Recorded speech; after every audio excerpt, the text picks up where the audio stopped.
Hey everybody, this is screencast number 3, and the subject of the screencast is about professional recording tips, and specifically balancing your vocal tracks and getting consistent results within the songs and on different songs. You know, like verse, chorus type thing, and then for your whole record or whatever.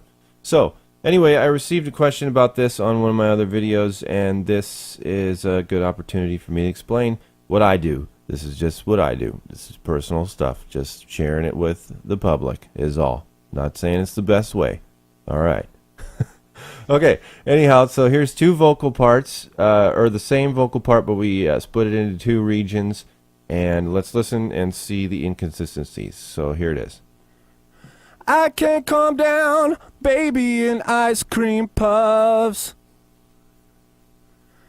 Desperate and bound, helpless and all wound up. So anyway, the first one is a little bit less loud than the second one. So what we're gonna do is analyze both of them. All right, let's just jump right into it here, and so. Here is the first one. Okay, so anytime we're using this Audio Suite plugin gain, I just found out that we have to reset it all the time. So we close it. Let's just say that we're starting from scratch. Select your region.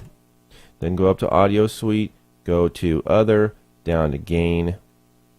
Open that. Now you see it's at 0. The green right there is what we're going to add. So let's find the level. We're going to analyze it. Those brings down here. All right, analyze that region. The level is negative 4.2 dB. Now, if we want to bring that up a little bit, we'll click on the green where it says gain, and we can either add it by numbers like 1.1 dB, and that'll make it negative 3.1.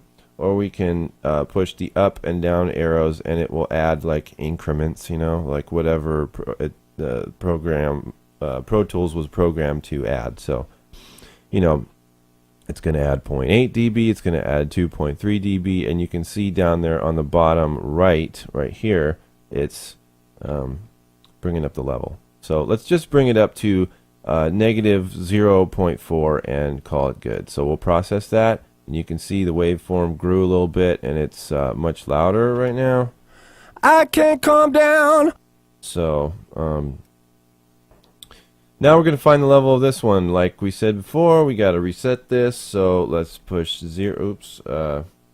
We'll just we got to highlight this whole thing, I guess, make it black. 0. Enter. All right. Now find the level. Or finding the level, and this one is negative 1.8 dB. That is the level right now, and we're trying to make it what?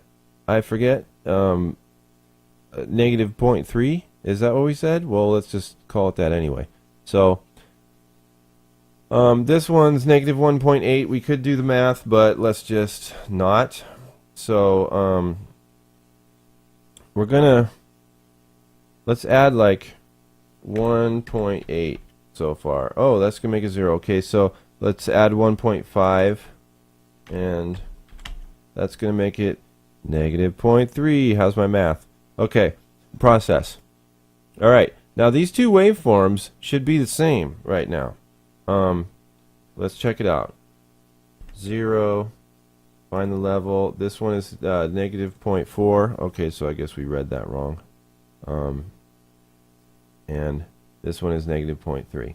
But whatever. So we can add a little bit if we want to. Or subtract a little bit, I guess. Anyway, we're getting ahead of ourselves. Let's just call it good. All right, we'll close this. And here are both of our vocal tracks, and they're supposed to sound cohesive. Puffs. Okay. I can't calm down, baby, in ice cream puffs. You'll hear that there's already a compressor. Desperate and bound, helpless and all wound up. So anyway, they sound pretty good together. Both the levels sound even. So, you know, typically that's what you would do. if you had a couple of vocal tracks, it would just take you a lot more work. But if you had a couple of vocal tracks that were a little bit, that varied a little bit in volume, and you could see visually, like the waveforms would be bigger and smaller and stuff like that. If it fits the song, I really wouldn't mess with it. But if you want it to be, totally cohesive and easier to mix and stuff, you could go through. You could do a whole track at a time, or you could go through like each little phrase, which sometimes is worth it if there's not too many vocals in the song. Anyway, so that's pretty much it. And the last part of this, I would say, after you do that, after you take that gain step, is go to your RTAS up here and on the channel, and go to dynamics, and maybe slap a compressor on here. We'll just choose the basic Pro Tools one, compressor limiter, and you can go to preset and choose vocal compressor. Now this is not going to sound very good because these vocals are already compressed, but you can listen anyway. I can't calm down, baby in ice cream puffs.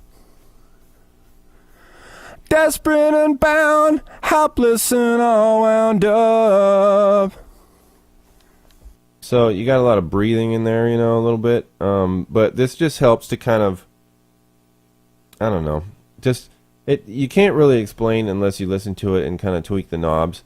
And that's for another screencast, like how to use compressors, because this is professional recording tips, but I might not be a professional completely about compressors, but who cares, because if it sounds good, it is good, right?